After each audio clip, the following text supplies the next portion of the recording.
Abra sua Bíblia, irmãos, em Lucas capítulo 24.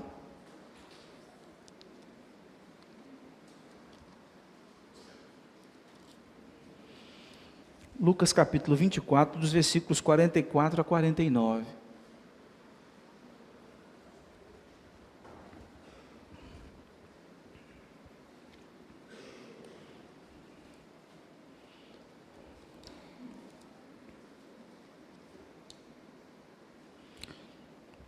Lucas 24, versículos 44 a 49.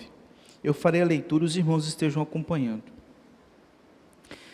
A seguir, Jesus lhes disse: são estas as palavras que eu vos falei, estando ainda convosco. Importava se cumprisse tudo o que de mim está escrito na lei de Moisés, nos profetas e nos salmos. Então lhes abriu o entendimento para compreenderem as Escrituras, e lhes disse: assim está escrito, que o Cristo havia de padecer e ressuscitar dentre os mortos no terceiro dia, e que em seu nome se pregasse arrependimento para a remissão de pecados a todas as nações, começando de Jerusalém. Vós sois testemunhas destas coisas. Eis que envio sobre vós a promessa de meu Pai. Permanecei, pois, na cidade, até que do alto sejais revestidos de poder. Irmãos, na sexta-feira, ao iniciar o culto, eu dei uma consideração à igreja que é importante, que eu usei como ilustração para a introdução desse sermão. Nós estamos aqui em Lucas capítulo 24, num texto que trata da ressurreição do nosso Senhor e Salvador Jesus Cristo. Lá em Apocalipse capítulo 1, João escreve que quando ele estava no dia do Senhor, ele recebeu a revelação do Apocalipse. Se você for para lá, Apocalipse capítulo 1, se eu não me engano, versículo 8. E por que João usou aquela expressão dia do Senhor? Porque os cristãos na igreja primitiva, eles chamavam o domingo, ou para eles naquela época, primeiro dia da semana, como dia do Senhor. Por que dia do Senhor? Porque foi o dia que Cristo Jesus ressuscitou dos mortos. Então, para início de conversa, para introdução para este sermão, eu queria te dizer que nós, como igreja reformada, nós não adotamos dias santos. Eu, particularmente, até gosto do calendário litúrgico para usá-lo pedagogicamente. Mas dias santos, apenas o dia do Senhor. E isso é muito claro à luz dos nossos símbolos de fé. E é muito interessante porque, quando a gente entende as coisas desta maneira, a gente passa a observar as coisas com mais clareza e olha para o primeiro dia da semana de um jeito diferente. A gente não comemora a ressurreição de Cristo uma vez por ano, a gente comemora 52 vezes por ano. Porque são 52 semanas, logo são 52 domingos. Logo, são 52 dias do Senhor, conforme João disse lá em Apocalipse capítulo 1. Então, domingo passado foi o dia da ressurreição, hoje é o dia da ressurreição, e domingo que vem também é o dia da ressurreição. Então, eu quero que o seu coração esteja descansado na presença do Senhor, e ao ouvir a exposição desse texto, que trata da ressurreição de Cristo, melhor dizendo, o posterior, porque aqui são orientações que Jesus dá aos seus discípulos depois da ressurreição, eu gostaria que você tivesse isso como uma clareza no seu coração. Bom, irmãos, nós temos aqui Lucas capítulo 24, a partir do versículo 1, nós temos Jesus sendo ressuscitado, nos versículos 1 a 12. As mulheres chegam no túmulo e, ao aproximar do lugar, veem que a pedra havia sido removida, e então elas ficam assustadas e tomam conhecimento da ressurreição de Cristo. A partir do versículo 13, nós temos um momento onde aqueles discípulos estão no caminho de Emaús, e Jesus então se aproxima deles e começa a conversar com eles. E eles estavam aqui com o coração muito amargurado, entristecido, eles estavam decepcionados, porque eles haviam acreditado em Cristo Jesus, eles estavam desejosos de que Cristo trouxesse a redenção de Israel. Eles acreditaram na mensagem do Messias. eles caminharam com o Messias. E aí agora o Messias foi entregue a Pôncio Pilatos, pela cúpula judaica.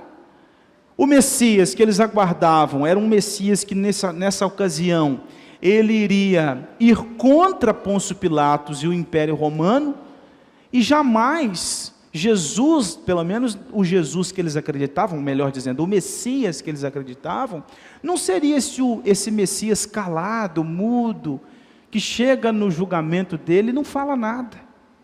Pelo contrário, eles acreditavam no Messias que chegaria ali e destruiria Pôncio Pilatos, e acabaria com o Império Romano, e tornaria o povo de Israel, a nação de Israel, a grande nação. Mas aí, Jesus, com todo aquele seu discurso, foi pendurado no madeiro, e já tinha 3 dias que ele tinha morrido, e nada tinha acontecido. Então, aquele sentimento de que nós voltamos à estaca zero. Nós voltamos à estaca zero. A gente estava naquele anseio pela redenção, e aí Jesus morreu, e tudo acabou. Então, eles estavam de luto. Eles estavam entristecidos, até que Jesus vai conversando com eles, e aí ao chegar, Jesus parte o pão, e aí quando Jesus parte o pão, eles entendem, olha, é Jesus. Então eles ficam maravilhados com o fato de Jesus ter aparecido a eles. Depois, os versículos 36 a 44, mostra o momento onde Jesus chega para os demais discípulos, se apresenta ali diante deles, e Jesus chega para aqueles homens, se apresenta mais uma vez como havia ressuscitado, tem esse encontro especial com eles, e aí, a partir do versículo 44, Jesus dá algumas orientações, porque depois da ressurreição de Cristo, ele apareceu para os seus discípulos por 40 dias, e nesses 40 dias, que são os últimos dele, ele está dizendo para eles assim, olha gente, eu estou voltando para o Pai. Eu vim humilhado, eu realizei toda a minha obra de redenção, eu fui para o Gólgota, eu redimi vocês na cruz do Calvário, eu fui morto, mas eu ressurgi, e agora é o momento de voltar para o Pai. Agora eu fui glorificado, agora eu sou o Deus homem glorificado. Tanto que Jesus, antes de subir à cruz, ele não aparecia do nada assim no meio dos discípulos, como a gente tem um registro depois da ressurreição. Jesus tem corpo e alma, como eu e você. Então, como homem como eu e você, se Jesus sair correndo aqui, ele vai acertar. Antes da humilhação, ele vai acertar naquela parede ali, vai tomar um tombo, e vai dar um galo na cabeça. Mas o Jesus glorificado não tem isso, a física não prende. Eles estão reunidos, do nada Jesus aparece. Mas de onde o Senhor veio? E Tomé encosta em Jesus. Então não era uma alma, era corpo. Ele encosta em Jesus, eles pegam em Jesus. E Jesus está na eternidade como Deus homem glorificado. É o primeiro homem na eternidade glorificado. Está lá de carne e osso e alma, como eu e você. Mas glorificado, sem o pecado. E ele está num plano diferente do nosso. Então, nesse período, Jesus vai ensinar aqueles irmãos. Os irmãos, não sei se lembram, mas na quinta-feira nós pregamos João capítulo 13, e na ocasião nós tratamos da humilhação de Jesus, ele mostrando ali no chamado lava-pés, a sua humildade em se abaixar diante dos seus discípulos. E naquele momento Jesus disse para Pedro assim, olha, o que eu estou fazendo agora você vai entender depois. E eu disse para os irmãos naquela quinta-feira que aquele depois não era necessariamente a explicação que viria em seguida, depois daquele ato. Mas o depois se daria aqui agora. Porque o texto diz que Jesus abre o entendimento dos discípulos e aí eles entendem o que foi a humilhação e o que foi a glorificação de Cristo Jesus. O que ele fez. É agora que o entendimento deles é aberto, e eles podem então compreender, e não só compreender, mas testemunhar da obra de Cristo Jesus. Então esse texto fala de que Cristo explica as Escrituras e comissiona os seus discípulos a testemunhar da sua obra. Por isso que o tema é testemunhas da ressurreição de Cristo Jesus. Primeiro os versículos 44 a 47...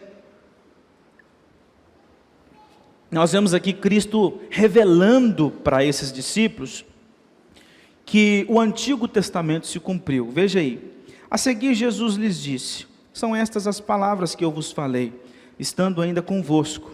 Importava se cumprisse tudo o que de mim está escrito na lei de Moisés, nos profetas e nos salmos.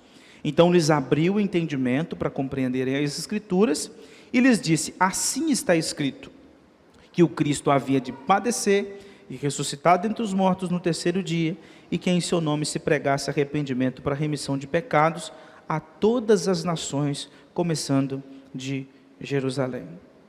Irmãos, em todo o ministério de Jesus, os discípulos sempre tiveram dificuldade de entender a sua obra.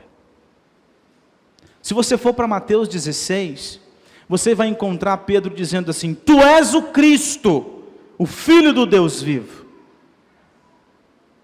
E aí Jesus vira para ele e diz assim: muito bem, Simão, o que você acabou de dizer foi revelação de Deus.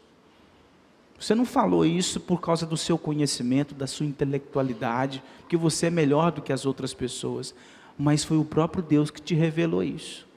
Mas o texto continua, e aí Jesus diz assim: olha, eu vou ter que agora ir para Jerusalém. Chegando lá em Jerusalém, os principais líderes, eles vão me perseguir, eu vou ser preso, condenado injustamente, vou ser julgado, vou ser crucificado, mas eu vou ressuscitar ao terceiro dia. Aí Pedro diz assim: não, isso não pode acontecer, isso nunca vai acontecer com o Senhor.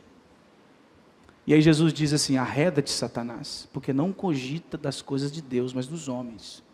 Ou seja, o mesmo que havia dito, tu és o Filho, o Cristo, o Filho do Deus vivo, logo depois falou assim: não, o Senhor não vai passar por isso. Tem um certo momento onde João Batista estava na Judéia, na região ali do Rio Jordão, batizando as pessoas, convidando as pessoas a se arrepender dos seus pecados, a serem batizadas para a remissão dos pecados. E então, num dado momento, segundo João, ele diz assim, apontando para Jesus: eis o Cordeiro de Deus, que tira o pecado do mundo.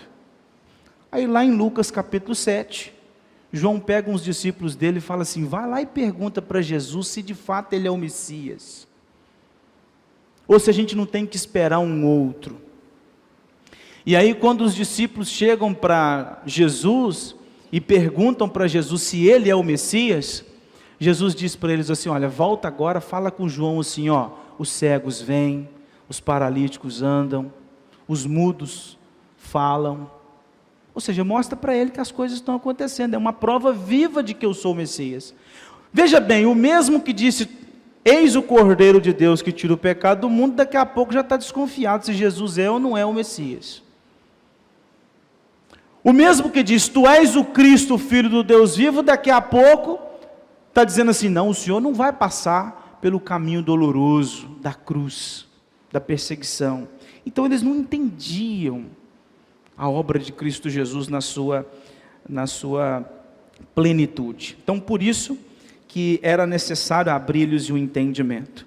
Tem um outro caso também que eu inclusive acho até um pouco cômico também, que é um momento onde os evangelistas Mateus, Marcos e Lucas, eles mostram que Jesus disse para os discípulos assim: olha, o que vai me trair é o que eu vou dar um pedaço de pão molhado. Aí Jesus pega um pedaço de pão, molha o pedaço de pão e entrega para Judas. Judas se levanta e sai. Os discípulos falam assim: aonde Judas foi? Eu acho aquele texto cômico, porque Jesus tinha acabado de falar: o homem que eu pegar agora um pedaço de pão, ó. Aí levanta os discípulos: onde Judas foi? Eles tinham uma dificuldade, sabe? Os pés não se firmavam. E aí por isso que era necessário abrir o entendimento deles. Irmãos, a exposição de Jesus ela é fantástica. Porque esse versículo 44 mostra para mim e para você que o Antigo Testamento ele não nos ensina preceitos morais. Às vezes a gente vai para o Antigo Testamento e diz assim: o que nós podemos aprender com a história de Davi? O que nós podemos aprender com a história de Neemias? O que nós podemos aprender com a história de Sansão? O que nós podemos aprender com a história de Esther? Aí, a gente sempre vai ser assim, seja como Davi, seja como Sansão, seja como Esther, seja como Neemias, seja como Esdras, seja como, sei lá mais quem. Só que o versículo 44, ele é maravilhoso, porque Jesus diz assim, o Antigo Testamento não fala de Sansão. O Antigo Testamento não fala de Neemias. O Antigo Testamento não fala de Josué. O Antigo Testamento não fala de Esdras. O Antigo Testamento fala de mim. Eu sou a promessa no Antigo Testamento. Então, se eu olho para a história de Davi e só enxergo a história de Davi e só tiro lições morais da história de Davi, eu não entendi a história de Davi. E é isso que Jesus está falando aqui. E ele usa uma expressão trina aqui, né? Tudo, importava se cumprisse tudo o que de mim está escrito na lei de Moisés, nos profetas e nos salmos. A nossa divisão do Antigo Testamento, ela é uma divisão em 5 partes. Nós dividimos o Antigo Testamento em Pentateuco, são os 5 primeiros livros. Depois nós temos os livros históricos, depois os livros poéticos, depois os profetas maiores e os profetas menores. Essa é a nossa divisão. A divisão hebraica não, ela é uma divisão em 3 partes. Você tem a Torá, que são os 5 primeiros. Você tem os livros proféticos, e aí tem livros históricos, que nós chamamos de históricos, mas que os judeus entendem como profetas. E você tem os livros poéticos. Lei de Moisés, Pentateuco, ou Torá. Os profetas, todo esse grupo de profetas. Salmos era o primeiro livro da coletânea de poéticos. E Jesus disse, tudo o que o Antigo Testamento disse, apontava para mim. Tudo. Por isso que Lutero defendia de que cada versículo do Antigo Testamento fala de Jesus. Cada versículo do Antigo Testamento aponta para Jesus. E aí é muito interessante, eu vou dar para vocês só 3 exemplos, a gente poderia encher de exemplos aqui, mas por exemplo, Torá, lei de Moisés, Números capítulo 21. Lá em Números capítulo 21, nós temos o registro onde o povo de Israel pecou contra Deus e Deus enviou uma maldição para o povo. E a maldição narrada em Números capítulo 21 é de serpentes. Serpentes então começaram a morder o povo. E o povo desesperado busca em Moisés um socorro. Moisés, intercede por nós, porque o povo está morrendo tudo. As serpentes estão mordendo o povo e toda hora um morre. E aí Moisés chega para Deus, intercede pelo povo, e Deus diz assim, pega uma serpente, pendura numa haste, a serpente de bronze. Todo aquele que for mordido por essa serpente, pelas serpentes, basta olhar para a serpente que está pendurada na haste, que vai ser curado. Aquele texto estava falando de serpente? Aquele texto estava falando de Jesus. Paulo diz aos romanos que Jesus Cristo se fez maldição por nós. E o que era a serpente ali? Maldição de Deus. E Jesus se fez maldição no nosso lugar. E ele se fez pecado para salvar pecadores. É isso que Números 21 está falando. Não é de serpente. Profetas.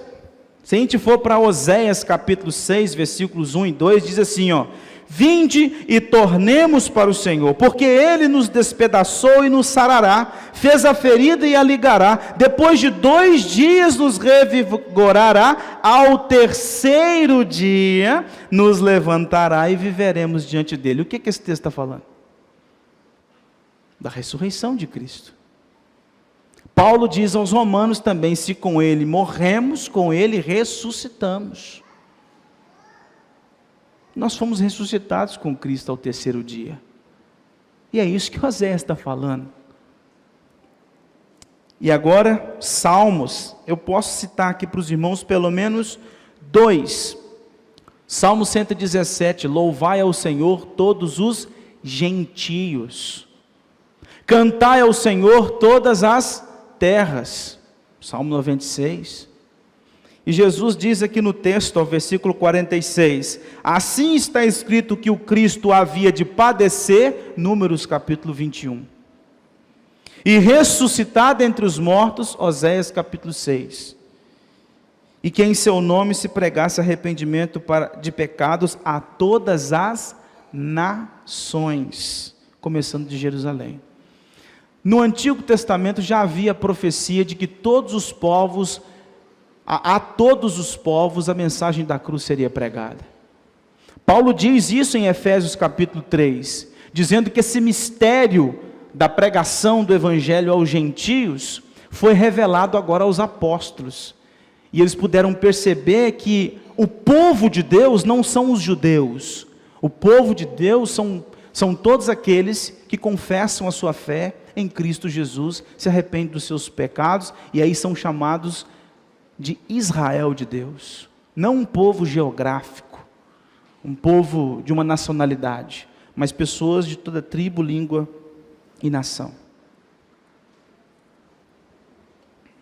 A primeira lição que eu tiro desse texto, já nesses versículos, é a seguinte: eu e você nunca teremos condições de entender a palavra do Senhor se o próprio Deus não abrir o nosso entendimento. Recentemente, eu não sei quantos aqui conhecem um filósofo chamado Luiz Felipe Pondé. Recentemente eu ouvi o Pondé explicando num programa da TV Cultura por que Jesus tinha que ser homem e Deus. E a explicação dele é fantástica. Olha, se Jesus fosse só Deus, quando ele fosse para a cruz e sofresse pelos pecados da igreja, ele estaria fingindo, porque Deus não sofre, Deus não sente dor, Deus não morre. Então, quando ele recebesse ali a punição, ele estaria fazendo um teatro. Ai, tá. Aí olha para os discípulos, está tudo certo, tudo certo. Não, ele tinha que ser homem, porque ele tinha que sentir a dor. Mas até onde eu sei, Luiz Felipe Pondé não é cristão. Ele dá aula, inclusive, numa faculdade cristã, que é a PUC. Mas ele não é cristão. Mas ele explicou, com riqueza de detalhes, até por ser filósofo, né? Aquela ideia de Jesus, Deus e Jesus homem. A mesma pessoa com duas naturezas distintas. Só que ele não entende o evangelho. Tem um outro também, que é muito conhecido aí nas mídias, Leandro Carnal, que diz assim: eu já li a Bíblia várias vezes, eu conheço muito da história de Paulo, inclusive sou fascinado com a história de Paulo, mas até onde eu sei, Leandro Carnal se auto-intitula ateu. Ele não é cristão. As pessoas, para compreenderem a Escritura, elas precisam de uma revelação do alto. Você pode discursar a respeito das doutrinas, você pode ler a Bíblia de capa a capa, mas se Deus não iluminar a sua mente, você nunca vai entender a verdade como verdade de fato. Você nunca vai entender que você precisa de Cristo Jesus como seu Senhor e Salvador. Você nunca vai entender a plenitude do Evangelho e nunca vai ser transformado por este Evangelho, porque você só sabe a capa. Você pode dar aula de tudo quanto é assunto, mas aquilo não faz sentido para você. Como uma certa feita, há muitos anos atrás, eu ouvi de um professor de escola dominical, na verdade eu não ouvi dele, eu ouvi de terceiros, que depois que ele terminou de dar aula, eles estavam conversando do lado de fora, e esse professor de escola dominical virou para os que estavam lá fora e disse assim: olha, eu não acredito em nada daquilo que eu falei.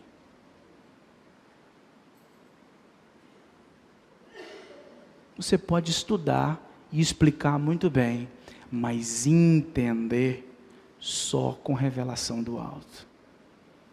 E a pergunta que eu faço para você entendeu o Evangelho? O Evangelho faz sentido para você? A obra de Cristo faz sentido?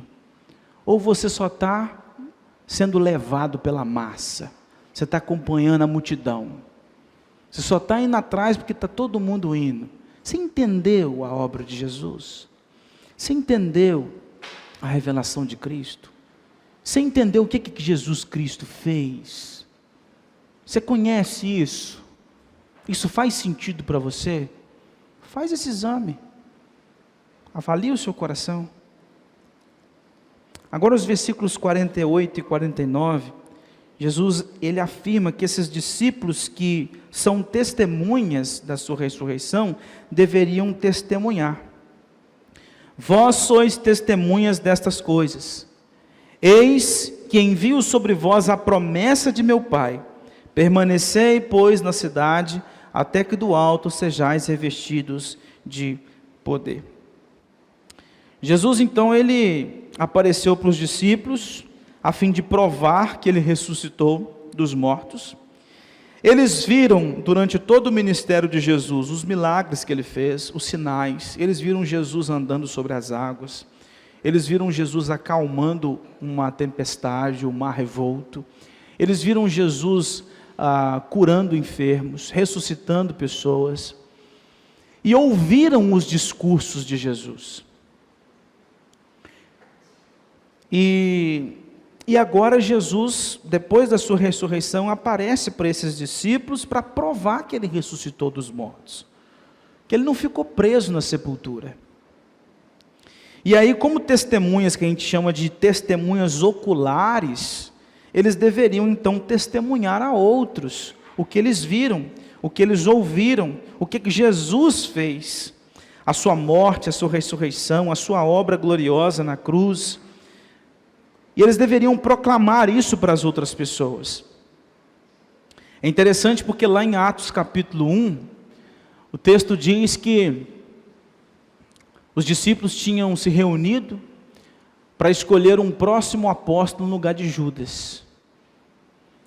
E aí Pedro, que estava à frente, ele diz assim: olha, a pessoa que nós vamos escolher, uma das credenciais dela é que ela tem que ter visto Cristo ressuscitado. Por quê? Os apóstolos eram testemunhas oculares da revelação de Cristo Jesus, da ressurreição de Cristo Jesus. E é interessante que quando Jesus aparece para Tomé tinha dito: olha, eu ainda não acredito que Jesus ressurgiu dos mortos, até que os meus olhos possam vê-lo e até que as minhas mãos possam apalpá-lo. E aí Jesus aparece para ele e diz assim: toma, Tomé, pode encostar, pode pegar. Aí quando ele pega, ele fala assim: Senhor! E aí Jesus vira para ele assim: Tomé, bem-aventurado aqueles que não viram e creram. E quais são os que não viram e creram? Você. Ou você viu Cristo ressuscitado? Você viu Cristo ressuscitado? Se você viu, eu posso te dizer uma coisa: é um demônio que você deve ter visto. É um trem qualquer que apareceu na sua frente aí. Mas Jesus não. Nós cremos no testemunho das testemunhas oculares. Não tem um livro mais provado a sua veracidade do que a própria Bíblia. A quantidade de cópias que nós temos dos livros, e cópias lá do 1º, 2º século, cópias antiguíssimas. Só do Evangelho de João nós temos 1000 cópias. Então, perceba, irmãos, que nós acreditamos no testemunho que essas testemunhas deram. Elas foram chamadas para dizer: olha, nós cremos que Jesus, ou melhor, nós vimos Jesus operando milagres, provando que Ele é o próprio Deus. Nós vimos este Jesus subindo no madeiro, sendo crucificado, mas ao terceiro dia esse Jesus ressurgiu dos mortos e apareceu para nós por durante 40 dias, depois nós o vimos sendo assunto, sendo levado aos céus, e nós estamos agora pregando para vocês. Só que pregar essa mensagem era difícil demais, por dois motivos. Primeiro, porque isso era loucura. Você e eu somos uma cambada de doido por acreditar nisso. Nós somos uma cambada de doido, e Paulo fala isso em 1 Coríntios capítulo 1. A mensagem da cura é loucura. A quem acredita nisso só pode ser doido. Quando Paulo estava em Atenas pregando, uma parcela acreditou, e a outra parcela disse: não, isso é doideira, esse homem está doido, esse homem não tem uma cabeça certa, pode internar que esse homem é doido, porque o que ele está pregando, como é que pode uma pessoa ressuscitar dos mortos assim? Morreu e voltar a viver? Que é isso, rapaz? Isso é loucura. Então, primeiro, é difícil pregar isso, porque uma mente natural não entende que um morto pode voltar a viver, que um homem pode andar sobre as águas. Segundo problema, segunda dificuldade para se pregar essa mensagem, a anticomissão. Quando você vai para Mateus capítulo 28, nós temos ali o que os teólogos chamam de a grande anticomissão. Porque os judeus, os líderes do farisaísmo ali, da cúpula judaica, eles chegaram para Pôncio Pilatos, quando estavam pegando Jesus para sepultar, eles chegaram para ele e disseram assim: olha, esses homens, eles disseram que esse Jesus iria ressurgir dos mortos depois de 3 dias. Então é o seguinte, se a gente não ficar atento, esses homens vão de madrugada roubar o corpo de Jesus e vão sair espalhando que ele ressuscitou. Aí Pôncio Pilatos então dá a eles guardas para guardar o túmulo e coloca um selo na pedra. Aí acontece a ressurreição. O que os líderes agora fazem? Subornam os soldados. Olha, eles vão ficar falando que ele ressuscitou, mas vocês não. Todo mundo que chegar perto de vocês falando que Jesus ressuscitou, vocês falam assim: não é mentira, a gente estava lá. Um chegou, me deu uma pedrada na cabeça, entrou e pegou o corpo de Jesus e levou embora. E está aí espalhando que Jesus ressuscitou. Então você tem uma pregação que é uma fake news, e você tem a verdade. Só que às vezes a fake news ela é mais interessante, né? O pessoal tem mais facilidade para acreditar na fake news, e não na verdade. Então você tem 2 comissões. Uma comissão que é ir por todo mundo e pregar o evangelho a toda criatura, e uma outra comissão dizendo assim: isso é tudo mentira, ele não ressuscitou. Então era difícil testemunhar de Cristo, era muito difícil, mas Jesus convocou os seus discípulos, disse que eles deveriam pregar o evangelho, disse que eles deveriam falar do evangelho. Mas antes de pregar, Jesus no versículo 49 diz o seguinte: eis que envio sobre vós a promessa de meu Pai, permanecei, pois, na cidade, até que do alto sejais revestidos de poder. Vocês não têm competência para pregar o evangelho por si mesmos, vocês precisam de poder do alto. Então vocês vão ficar quietinhos aqui na cidade, até que do alto vocês sejam revestidos de poder. E aí nós temos o cumprimento dessa profecia, que é uma profecia inclusive de Joel, capítulo 2, sobre o derramamento do Espírito Santo, que acontece em Atos capítulo 2, Atos capítulo 10 e Atos capítulo 19, que é quando o Espírito Santo de Deus, ele desce sobre a igreja, habilitando a igreja a pregar o evangelho, dando aos crentes dons para servir ao Senhor.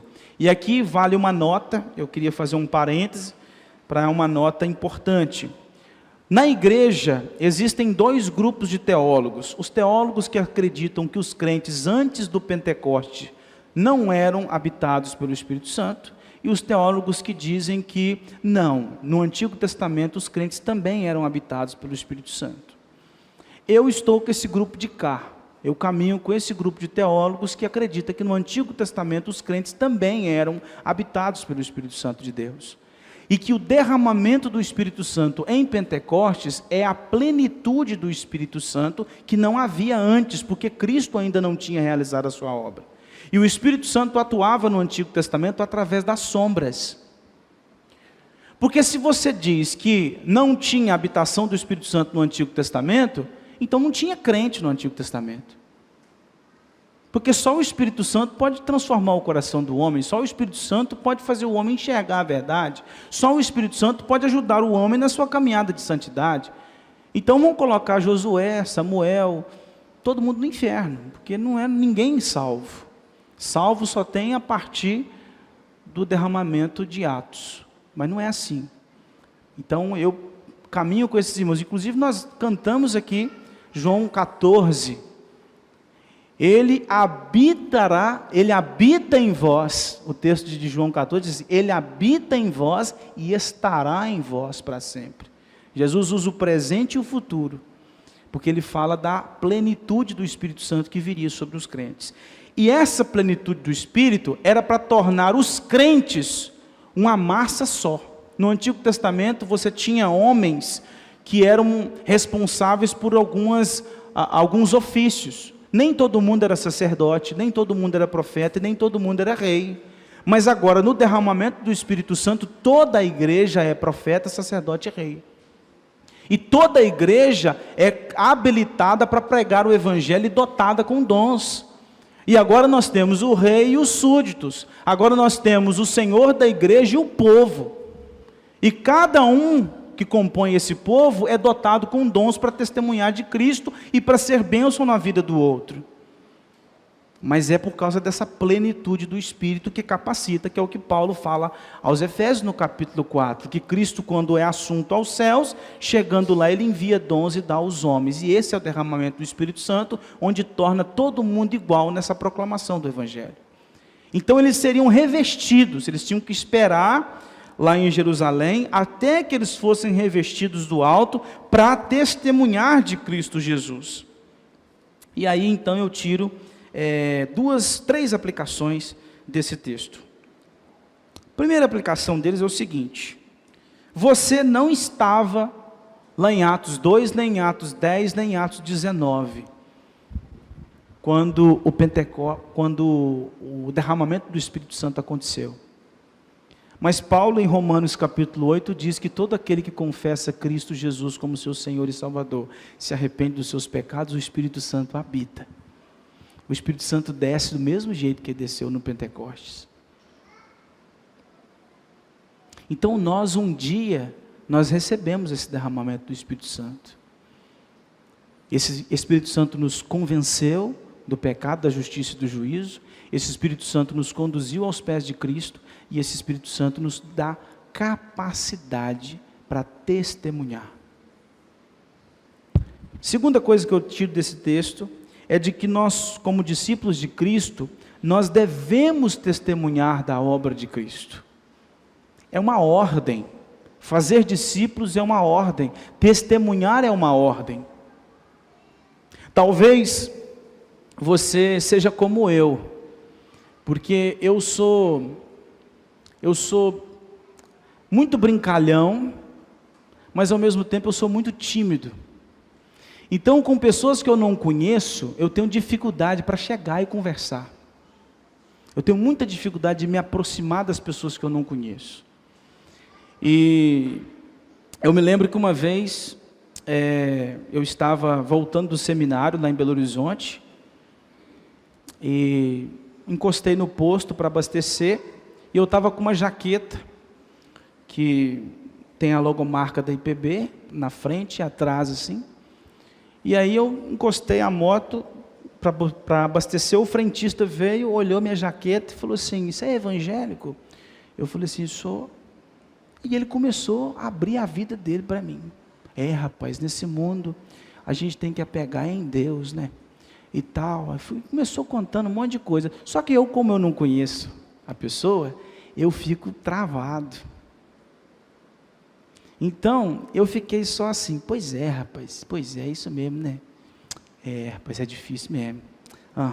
Pois é, rapaz, sei como é que é. Não, mas tá bom, deu tanto, então estamos aqui, valeu, obrigado, Deus abençoe, viu? Montei na moto e fui embora.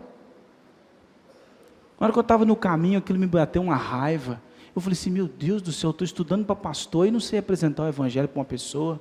Mas não é que eu não sei apresentar o evangelho, é que eu tenho vergonha, porque eu não conheço aquele homem, eu nunca vi ele na vida. Talvez você é esse tipo de gente, que tem dificuldade para falar com os de fora, mas você tem facilidade para falar com os de dentro. Você tem um pai, uma mãe, um primo, um tio, um marido, a esposa, um conhecido, um colega de trabalho, da escola, da faculdade, sei lá, que você tem intimidade, e você pode testemunhar de Cristo para ele. Mas também ore ao Senhor, como eu tenho feito, para te dar intrepidez e coragem para falar com quem você não conhece, para aproveitar as oportunidades, porque nós temos uma ordem, que é pregar o evangelho, que é testemunhar de Cristo. Se nós somos testemunhas para testemunhar alguma coisa.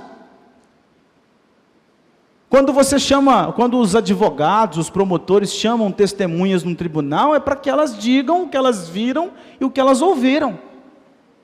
E você foi feito uma testemunha de Cristo, então você tem que falar o que você viu, o que você ouviu, para outras pessoas que não viram e não ouviram. Então nós temos essa obrigação de testemunhar do amor de Cristo. Mas agora tem uma coisa, eu nunca fui chamado para ser testemunha em nenhum tribunal, nunca ninguém me chamou. O que eu estou falando? O que eu quero dizer com isso? Se você não foi chamado para ser testemunha, você não vai testemunhar de fato. Agora, se você foi transformado pelo poder de Deus, se você é nova criatura, se você faz parte da igreja, você é uma testemunha que foi convocada. Você foi convocada pelo mestre. Agora, se você não é testemunha, eu não posso obrigar você a fazer nada. Do mesmo jeito que eu não vou bater lá na porta de nenhum fórum pedindo para eu testemunhar alguma coisa, porque eu não fui chamado. Então, se você não foi chamado para ser testemunha, vira as costas e vai embora, e pronto, acabou. Agora, se você foi chamado para ser testemunha, você tem por obrigação. Mas eu não queria mandar você embora não, se você não foi chamado para ser testemunha. Pelo contrário,